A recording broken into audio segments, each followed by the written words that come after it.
સ્વાગત છે મિત્રો તમારા જે વિડીયોમાં। તો વિક્રમ ઠાકોરની નવી ગુજરાતી ફિલ્મ જેનું નામ છે વિક્રમ રાજા અને આ ફિલ્મનું હવે શૂટિંગ શરૂ થવા જઈ રહ્યું છે અને આ શૂટિંગ શરૂ થાય એના પહેલાં આ ફિલ્મનું એક નિમંત્રણ પત્રક પણ જાહેર કરવામાં આવ્યું છે અને એ પત્ર વિશે વધુ જાણતા પહેલાં આપણે જાણી લઈએ કે આ ફિલ્મમાં આપણને હિરોઈન કોણ જોવા મળવાનું છે, એટલે કે મમતા સોની જોવા મળવાના છે કે શ્વેતા સેન।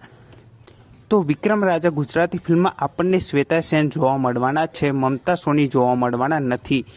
અને આ એટલા માટે કહી રહ્યો છું કે જો તમે જીતુભાઈ પંડ્યાના વ્લોગ જોતા હોય તો તેમણે એક વ્લોગમાં જણાવ્યું હતું કે મમતા સોનીને વિક્રમ ઠાકોરની ફિલ્મમાં લાવવાનો અમે પ્રયત્ન કરીશું।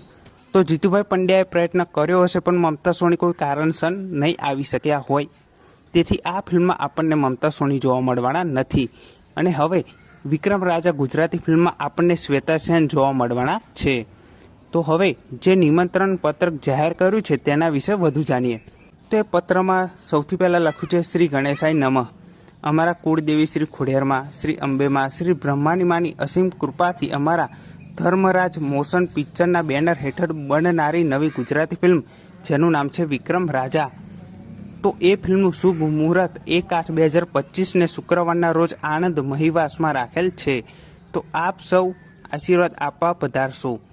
અને આ ફિલ્મના દિગ્દર્શક છે જીતુ પંડ્યા, પ્રોડ્યુસર છે મનોજ પટેલ, શુભમ એમ પટેલ, કો પ્રોડ્યુસર છે વિક્રમ ઠાકોર, એક્ઝિક્યુટિવ પ્રોડ્યુસર છે કેતન પારેખ, સ્ટોરી છે મનોજ પટેલ, કેમેરામેન અમર વ્યાસ, મ્યુઝિક આપ્યું છે મૌલિક મહેતાએ, સ્ક્રીન પ્લે અને ડાયલોગ લખે છે ગુરુ પટેલે અને લાઇન પ્રોડ્યુસર છે ધર્મેશ ચૌહાણ।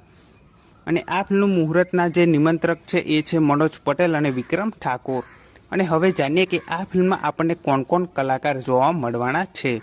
તો સૌથી પહેલાં છે સુપરસ્ટાર વિક્રમ ઠાકોર, પછી છે શ્વેતા સેન, ભૂમિ ગૌર, પ્રદીપ કાબરા, ઉષા ભાટિયા, આંશી બારોટ, દેવ ઠક્કર, હિતેશ રાવલ, પ્રકાશ મંડરા, ધૈર્ય રાવલ, નીરવ દરજી, રવિ કુમાર, સંજય પટેલ, ગુરુ પટેલ, હિમાંશુ તુરી, પરેશ ભટ્ટ અને આર્યન વ્યાસ। તો આટલા કલાકારો આ ફિલ્મમાં આપણને જોવા મળવાના છે અને આ ફિલ્મનું મુહૂર્ત 1/8/2025ના રોજ રાખેલ છે। તો જે કોઈ મિત્રો આણંદની આજુબાજુ રહેતા હોય તે આ મુહૂર્તમાં જઈ શકે છે। બાકી આ ફિલ્મનું હવે શૂટિંગ શરૂ કરી દેવામાં આવ્યું છે અને આ ફિલ્મ દિવાળીના તહેવારોમાં રિલીઝ થવાની છે। જો કોઈ આ ફિલ્મ વિશે બીજી અપડેટ આવશે તો સૌથી પહેલાં તમને આ ચેનલ પર જરૂરથી જાણવા મળી જશે।